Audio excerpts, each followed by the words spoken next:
जय जगन्नाथ। मार्च 29 तारीख मीन शनि जोग जहाँ 51 दिन पर्यंत आपणकर तीन ग्रहर जो पाप ग्रहर जोग रही कौन राशि मान प्रति प्रभाव पड़ो आम अनेक वीडियो बनई सारे आपण देखी ना क्यों राशि प्रति शुभ फल प्रदान करेंगे शनि क्यों राशि अशुभ फल प्रदान करेंगे आपण मान चैनल को जाई देखिपारे। चैनल ना भाव दिवाकर भक्तबंधु भाव आज ज्योतिष चक्र कथा शुणा ज्योतिष शास्त्र कथा शुणा 51 दिन पर्यंत आपणकर जो पाप ग्रह जोग रही ज्योतिष चक्र तीन ग्रह को पाप ग्रह बोली कहते शनि राहु केतु आउ भक्तबंधु पाप ग्रह संजोग बहु अघटन घटे। मार्च 29 मीन राशि प्रवेश करेंगे शनि शनि राहुंकर मिलन घटव तेणु से 18 मे पर्यंत दुईटी जल तत्वर ग्रह गोटे राशि रहिले निश्चिंत भाव में किसी प्रभाव पड़े पृथ्वी उपरे राशि उपरे व्यक्ति उपरे। आउ भक्तबंधु राजनैतिक अस्थिरता पृथ्वी में निहाती भाव में देखा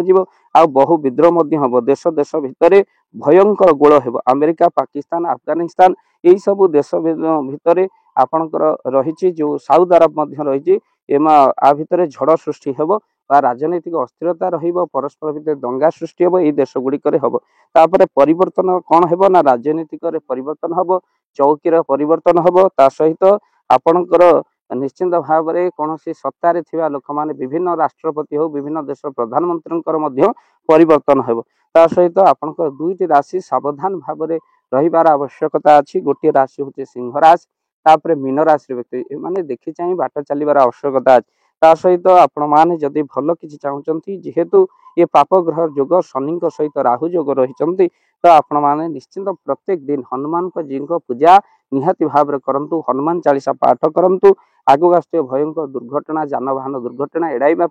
मीन राशि व्यक्ति घरे सुंदरकांड हनुमान जी पाठ निहाती भाव हनुमान जी सुंदरकांड पाठ निहाती भाव में करंतु। जदि आपण घरे सुंदरकांड हनुमान जी पूजा अर्चना करने चाहते स्क्रीन रे चलता नंबर रे कॉल करंतु आ निश्चित भाव में टीम सब पहुंचबू आपण घर ये पाप ग्रह संयोग रे पृथ्वी में नानादी अघटन घटव से निश्चित भाव में आम प्रभु को प्रार्थना करवा कहीं खड़ी कार खड़ी बणा हो तिथि लग्न न मिल देखो खड़ी कार खड़ी बणा हो तिथि लग्न मिलूनी तेणु क्यों समय कौन हो कहीं कहीपर जमी ओषा व्रत दुई दुई भाव में पड़ुची आपणकर नाना प्रकार विघ्न घटुची। श्री जगन्नाथ मंदिर में अघटन घटी चलती ठाकुर बलदेवंकर रथर पड़जा पर नानादी प्रकार दुर्घटना जमी घटी चलती छकरे छकरे छुड़ी मोड़े मोड़े मृत्यु जीवन को आतंकित कर जहाँ पचार गोटे कथा कहते समय भल ना महापुरुष मालिकार लिखिं लिखिले जे जितेबाला मीन शनि जोग हो से कौन हम दिवस तारा उदय हम आउ भक्तबंधु महापुरुष लिखिं दिवस तारा आकाश खसब मीन शनि राजत्व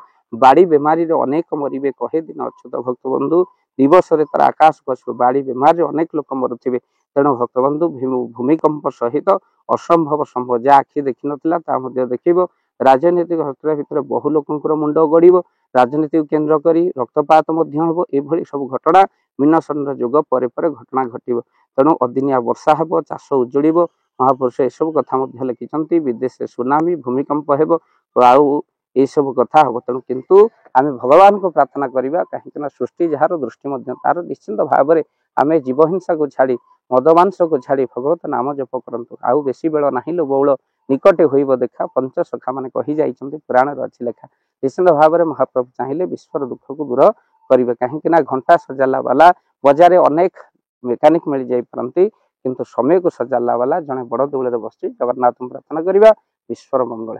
वीडियो को शेयर करेंगे। जय जगन्नाथ जय पंच जय जगन्नाथ।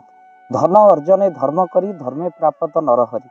जदि आपण मानक धन कौन गरीब असहाय रोगी मान सेवारे लगी पारा जानतु आपणकर रोजगार सार्थक हो गला आपणक धनर मध्य बहुत महत्व रहिला। तो आज आपण माने जदि चाहूचंती आपणकर से धन महत कार्य लागू जेमिति कि आमे गोटे आम्बुलांस करिचु जो आम्बुलांस प्रतिदिन किछि असहाय रोगी मानक मेडिकल रे पहुंचाए किछि गरीब अनाथ शिशु मानक मध्य आमे वस्त्र दान करू किछि रोगी मानक पाखरे पहुंचू जो माने बहुत रोगरे पीड़ित से मानक पाखरे आमे किछि अर्थ आ गरीब लोक मानकू सहायता प्रदान करू। ये किछि दिन पूर्व आपण माने सहयोग कले आमे मध्य किछि कंबल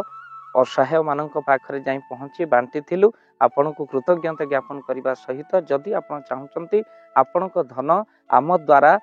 कौन महत्व कार्य लागू तो स्क्रीन रे चली नंबर रे निश्चिंत आपण कॉल करंतु ଆଉ ଆପଣଙ୍କ ବିବାହ ବାର୍ଷିକରେ ଆପଣଙ୍କ ପିଲାମାନଙ୍କ ଜନ୍ମରେ ଶ୍ରାଦ୍ଧରେ ଯଦି ଆପଣ ଦାନ କରିବାକୁ ଚାହୁଁଛନ୍ତି ଆପଣଙ୍କ ପୁଅ ନାମରେ ଝିଅ ନାମରେ ସ୍ତ୍ରୀ ନାମରେ ନିଶ୍ଚିନ୍ତ ଭାବରେ ଆପଣ ଦାନ କରିପାରିବେ। ସ୍କ୍ରିନରେ ଚାଲିଥିବା ନମ୍ବରରେ ଆପଣ କଲ୍ କରନ୍ତୁ, ଆମେ ଦେବୁ ଆପଣଙ୍କୁ ଫୋନ୍ ପେ ନମ୍ବର, ଯେଉଁ ଫୋନ୍ ପେ ନମ୍ବରରେ ଆପଣଙ୍କର ଦାନ ପହଞ୍ଚି ପାରିବ। ଆଉ ନିଶ୍ଚିନ୍ତ ଭାବରେ ଆପଣଙ୍କର ଦାନ କେଉଁ କାର୍ଯ୍ୟରେ ଲାଗୁଛି ତାର ମଧ୍ୟ ଭିଡ଼ିଓ କରି ଭାବ ଦିବାକର ଚ୍ୟାନେଲରେ ଆମେ ନିଶ୍ଚିନ୍ତ ଭାବରେ ପକାଇବୁ। ଆପଣ ଦେଖି ନିଶ୍ଚିନ୍ତ ଖୁସି ହେବେ। ତ ଆପଣଙ୍କ ପୁଅ ଝିଅ ବିବାହ ବାର୍ଷିକ ଜନ୍ମଦିନରେ ଯଦି ଆପଣ ଚାହୁଁଛନ୍ତି ଆପଣଙ୍କର ଦାନ ମହତ କାର୍ଯ୍ୟରେ ଲାଗୁ, ତ ସେଇ ଶୁଭ ଦିନ ମାନଙ୍କରେ ଆପଣ କଲ୍ କରି ଆମକୁ ଫୋନ୍ ପେ ନମ୍ବର ମାଗିପାରିବେ। ଆଉ ଆମ୍ଭେମାନେ ଆପଣଙ୍କୁ ଫୋନ୍ ପେ ନମ୍ବର ଦେବୁ, ଯେଉଁ ନମ୍ବରରେ ଆପଣ ସହଯୋଗ ରାଶି ପଠାଇ ପାରିବେ। ନିଶ୍ଚିନ୍ତ ଭାବରେ ଆପଣଙ୍କର ଧନର ସାର୍ଥକତା ହେବ।